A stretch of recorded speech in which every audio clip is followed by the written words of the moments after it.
En el programa de hoy, Cardenal Marx renuncia tras reconocer responsabilidad en la mala gestión de casos de abusos. Obispos de Canadá se solidarizan tras hallazgo de restos de niños indígenas en escuela católica. Además, en asociación con Laudato TV, EWTN abre nuevos estudios de televisión en Croacia. Hola amigos, bienvenidos a su programa EWTN Noticias. Soy Eddie Rodríguez Morel. Iniciamos el programa y les contamos que el cardenal Marx, expresidente de la Conferencia Episcopal de Alemania, presentó su renuncia al Papa como arzobispo de Múnich, tras reconocer su responsabilidad por la mala gestión de casos de abuso sexual en el país. Veamos. El cardenal Reinhard Marx, arzobispo de Múnich y Freising en Alemania, presentó su renuncia al Papa Francisco tras reconocer su responsabilidad en la gestión de los casos de abusos sexuales en el país. Como se recuerda, el purpurado de 67 años es miembro del Consejo de Cardenales que asesora al Sumo Pontífice en la reforma de la Curia, coordinador del Consejo Vaticano para la Economía y hasta el año pasado, presidente de la Conferencia Episcopal Alemana. A través de una carta dirigida al Santo Padre, la cual fue publicada este 4 de junio por su arquidiócesis, el cardenal Marx señaló que sin duda son tiempos de crisis para la Iglesia en Alemania y en el mundo, una situación que a su consideración ha surgido debido al fracaso y culpa personal, y que se ha vuelto más clara para él al mirar a la Iglesia Católica en su conjunto. En ese sentido, afirmó que en esencia es importante para su persona compartir la responsabilidad por la catástrofe del abuso sexual por parte de funcionarios de la Iglesia durante las últimas décadas, y añadió que las investigaciones y los informes de este tipo de actos durante los últimos 10 años le han demostrado que ha habido muchos fracasos personales y errores administrativos, pero también fallos institucionales o sistemáticos. Una problemática que, en su opinión, solo tendrá un punto de inflexión si se toma el camino sinodal que realmente permitirá un discernimiento de espíritus. Finalmente, el purpurado manifestó que espera que su renuncia envíe una señal personal para un nuevo comienzo y despertar de la Iglesia no solo en Alemania, ya que, según expresó, no está en primer plano el ministerio, sino la misión del Evangelio.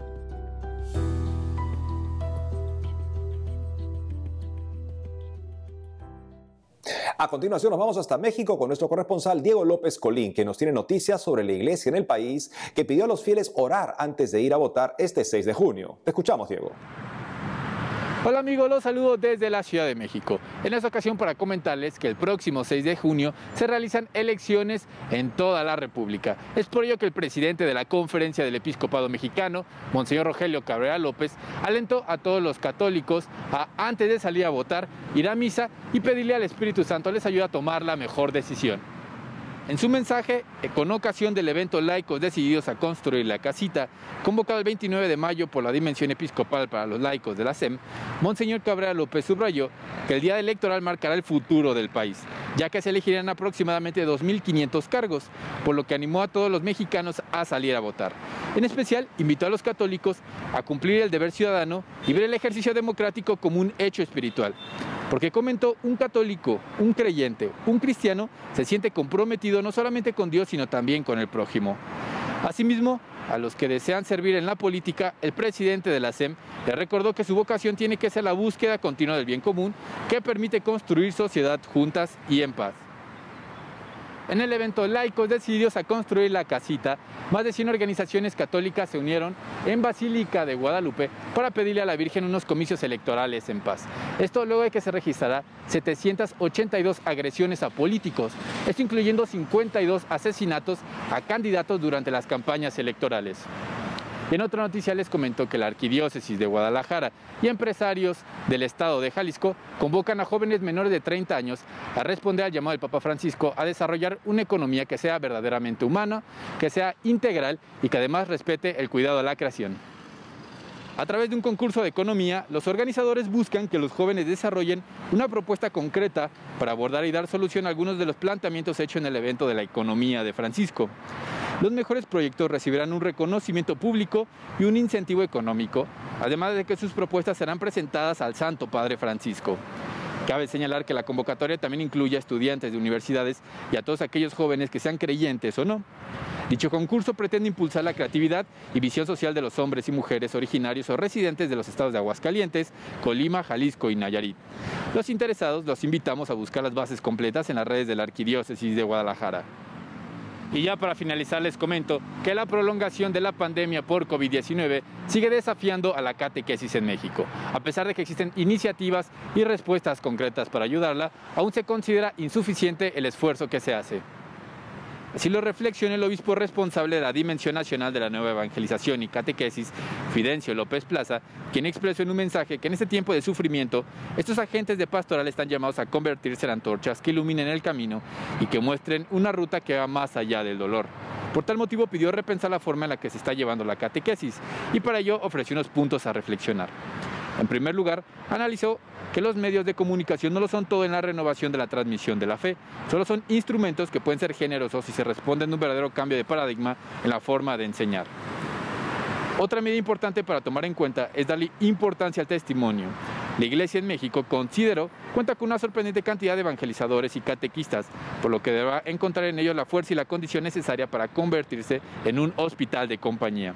Finalmente, en su carta pastoral, el obispo López Plaza también habla de la urgencia de retomar con seriedad la atención a las familias y a los matrimonios, trabajar en una creativa pastoral de la catequesis y dejar a Dios que hable directamente a través de la palabra escrita. Amigos, esa es toda la información que tengo desde Ciudad de México. Les mando un fuerte abrazo hasta el estudio.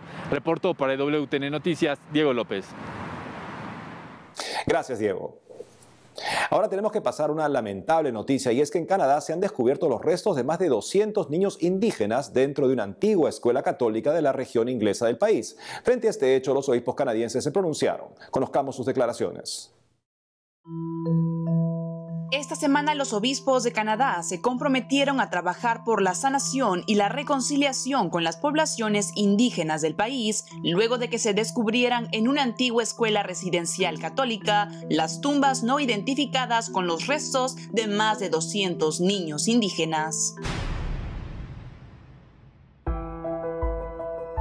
Por medio de un comunicado, el arzobispo de Winnipeg y presidente del episcopado canadiense, Monseñor Richard Gagnon, indicó que tanto él como los prelados del país expresan su más profundo pesar por la desgarradora pérdida de los niños en la institución católica. Asimismo, Monseñor Gagnon aseguró que el reciente descubrimiento fue impactante y que ha presionado para que se realicen más investigaciones y así determinar lo que le sucedió a los menores, puesto que, según afirmó, honrar la dignidad de los pequeños fallecidos exige que la verdad salga a la luz. Los restos de los niños fueron descubiertos el pasado 22 de mayo en la escuela residencial india llamada Kamloops, ubicada en Columbia Británica, Canadá. El hallazgo fue posible gracias al uso de un radar de penetración terrestre. A la fecha se desconoce cómo murieron los niños o quiénes eran, y se cree que las muertes fueron indocumentadas. Cabe mencionar que desde el siglo XIX hasta la década de 1970 se buscó que más de 150,000 menores de las comunidades nativas asistieran a escuelas cristianas financiadas por el Estado como parte de un programa para asimilarlos a la sociedad canadiense.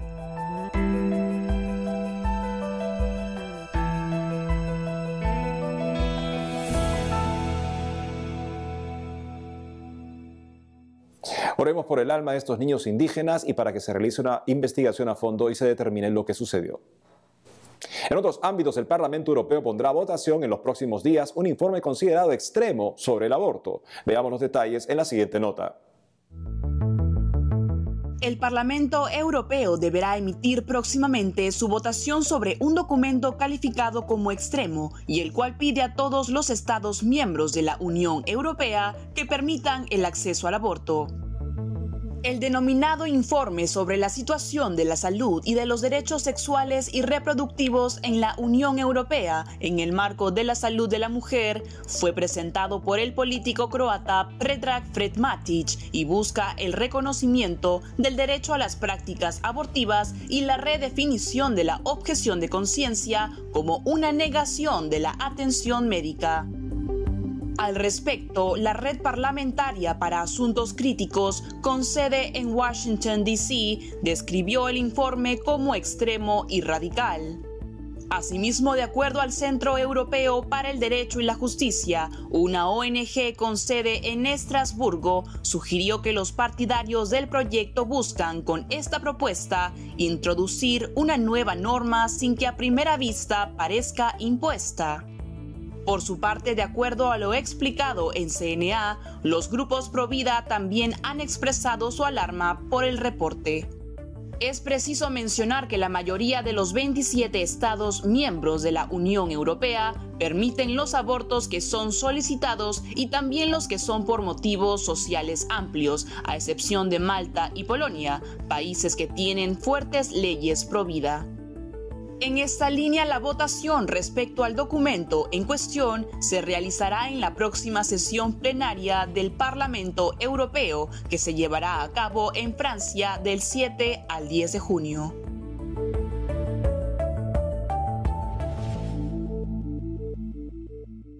Y nos conectamos de inmediato con nuestro corresponsal en Roma, Miguel Pérez Pichel, quien nos tiene noticias sobre los nuevos estudios de EWTN que han sido inaugurados en Croacia. Adelante, Miguel.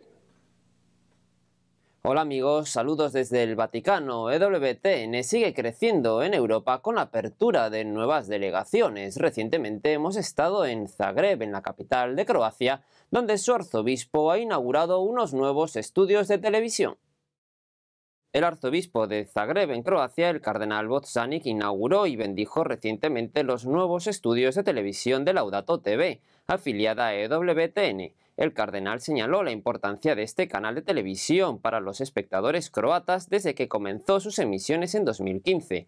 Defendió que Laudato TV es una televisión útil y necesaria para la sociedad croata, donde muchas familias encuentran consuelo, fortaleza y aliento. Croacia, país situado en la península de los Balcanes y fronterizo con Eslovenia, Hungría, Serbia, Montenegro y Bosnia-Herzegovina, tiene 1 millón de habitantes. El 80% de ellos son católicos. La apertura de estos nuevos estudios de televisión en Zagreb se encuadran en un contexto de expansión de la presencia de EWTN en Europa. También en las últimas semanas se han abierto estudios de EWTN Polonia en Varsovia y EWTN Nordic en Estocolmo, la capital de Suecia. En la ceremonia de inauguración en la capital de Croacia, el arzobispo de Zagreb visitó las oficinas de Laudato TV, que incluyen una capilla donde se venera una imagen de la Virgen de Fátima y un retrato del Papa San Juan Pablo II. Por otro lado, el nuncio apostólico en Croacia, Monseñor Giorgio Lingua, puso los estudios de Laudato TV bajo la intercesión del beato Santiago Alberione, fundador de la familia Paulina. En su discurso, Monseñor Lingua invitó a no permitir que la mentalidad de este mundo abrume a los fieles y pidió no tratar de complacer a la gente sino a Dios. En ese sentido, animó a los profesionales de Laudato TV a trabajar con diligencia buscando siempre mejorar profesionalmente. Por el momento esta es toda la información que tenemos desde Roma. Informó para EWTN Noticias Miguel Pérez Pichel. Gracias, Miguel. Amigos, tenemos que hacer una pausa, pero al regresar, 2 países latinoamericanos se suman desde el gobierno al mes del orgullo gay en medio de críticas. Por otro lado, Alejandro Bermúdez nos brindará un análisis sobre la relevancia de la reforma en el derecho penal de la Iglesia. Ya volvemos con más información en EWTN Noticias.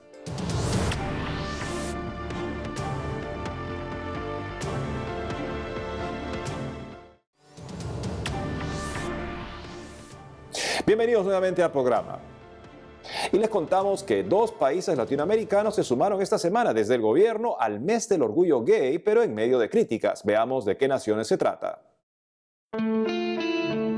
El pasado 1 de junio, en México, el Instituto Nacional de las Mujeres, INMujeres, un órgano del gobierno de Andrés Manuel López Obrador, celebró el inicio del mes del orgullo gay. A través de Twitter, la institución escribió: junio es #mes del orgullo, #LGBTTIQA+. De igual forma, pidió que este y todos los meses se promueva la inclusión y el respeto para construir una sociedad más justa, igualitaria y sin violencia para todas y todos. De acuerdo al Gobierno de México, InMujeres es la entidad del gobierno federal que coordina el cumplimiento de la política nacional en materia de igualdad sustantiva y contribuye con la erradicación de la violencia contra las mujeres. Sin embargo, para Marcial Padilla, director de la plataforma mexicana Con Participación, si bien es positivo que se promueva el respeto de todos los ciudadanos sin importar su situación emocional, no se puede usar las instituciones de gobierno para confundir a la población en temas relacionados con la sexualidad humana e introducir la ideología de género. Por otro lado, en Chile, el presidente Sebastián Piñera anunció también el 1 de junio que dará urgencia de ley al proyecto sobre matrimonio igualitario, una decisión que ha causado rechazo en distintos sectores políticos. De acuerdo al mandatario chileno, todas las personas, sin distinción por su orientación sexual, podrán vivir el amor y formar familia con toda la protección y dignidad que ellas necesitan y merecen. Luego del anuncio, la senadora de Renovación Nacional, Francesca Muñoz, dijo que los cristianos no van a ceder y aseguró que Chile no está pidiendo matrimonio igualitario y que por lo tanto esta decisión es un grave error porque el matrimonio es entre un hombre y una mujer. De igual forma, la ONG Comunidad y Justicia lamentó que se apoye un proyecto que atenta contra la familia natural y expresó que espera que los parlamentarios de distintos sectores que se oponen sean coherentes con lo que han promovido en sus campañas y en los medios.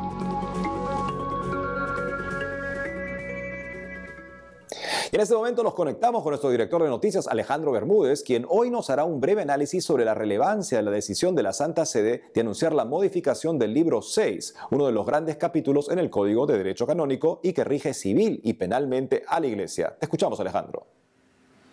Bienvenidos al comentario de todas las semanas aquí en EWTN Noticias, hermanos. Soy Alejandro Bermúdez y como siempre es una bendición estar con ustedes. Hoy creo que es importante que nosotros los católicos entendamos por qué es muy relevante para nosotros, y no solamente para los especialistas, la decisión de la Santa Sede de anunciar la modificación de uno de los grandes capítulos, ¿no? Estos grandes capítulos en el Código de Derecho Canónico, es decir, la ley que rige, digamos así, civil y penalmente a la Iglesia, porque este gran capítulo o libro sexto que ha sido modificado y cuya modificación fue presentada al inicio de la semana, es importante para nosotros.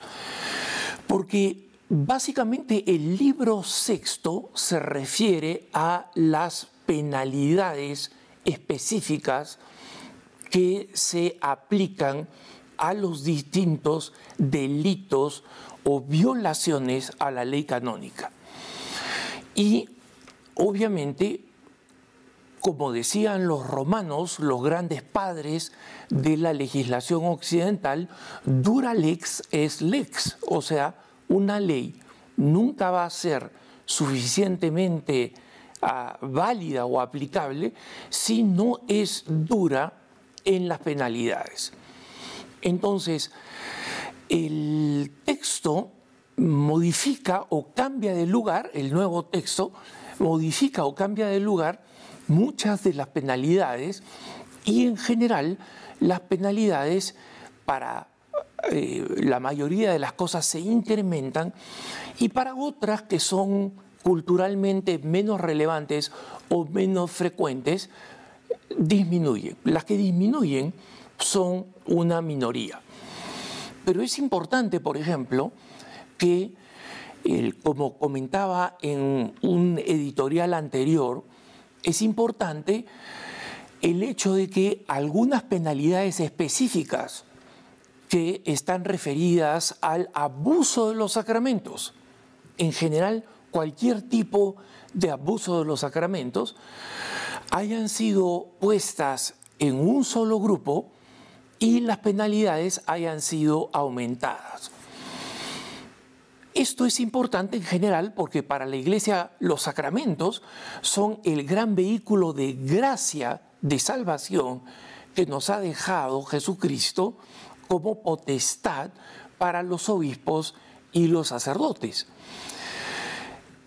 Pero entre esos sacramentos nosotros tenemos que recordar, hermanos, que está el sacramento de la Eucaristía.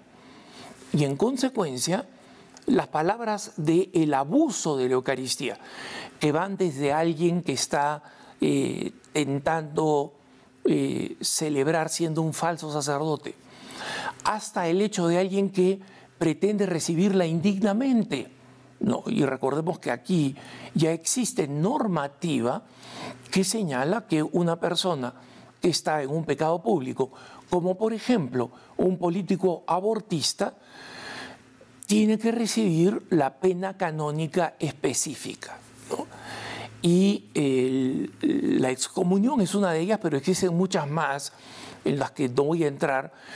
Primero, porque no soy canonista, ¿no? Y segundo, porque existen canonistas que entienden esto y pueden explicarlo mucho mejor. Otro aspecto importante al que la prensa secular le ha dado más destaque, y está bien en este caso, es el hecho de la naturaleza de un delito, ¿no? Esto es muy importante. ¿Por qué? Porque determinan o afectan la gravedad de la pena. Déjenme explicarle el tema que han escogido la mayoría de los periodistas para cubrirlo, el tema del abuso sexual y especialmente el abuso sexual de menores. En el caso del abuso sexual de menores, en el anterior Código de Derecho Canónico y digamos así en los anteriores, ¿no? Porque no solamente está el reciente promulgado por San Juan Pablo II, sino el de 1917, que no era muy lejano en tiempo comparado con el de San Juan Pablo II. Bueno, este delito se mueve, ¿no?, de el ser un delito sexual contra el sexto mandamiento para convertirse en un delito en contra de la dignidad de la persona humana. Entonces, un delito sexual es un delito grave, sobre todo cuando tiene las características de un abuso, del aprovechamiento de una persona que por múltiples razones, especialmente los niños, no tienen suficiente capacidad de comprensión y suficiente habilidad para rechazarlo. Entonces, cuando este delito es puesto bajo el rubro, digamos así, de una violación contra la dignidad humana, entonces la naturaleza de este delito es peor, requiere de los obispos mayor observación, mayor cuidado y mayor valentía y transparencia en la aplicación de las penas a este delito. ¿Por qué? Porque ya no son solamente un pecado sexual, que como digo, no es poca cosa, sino que van en contra del hecho de que el ser humano ha sido creado a imagen y semejanza de Dios.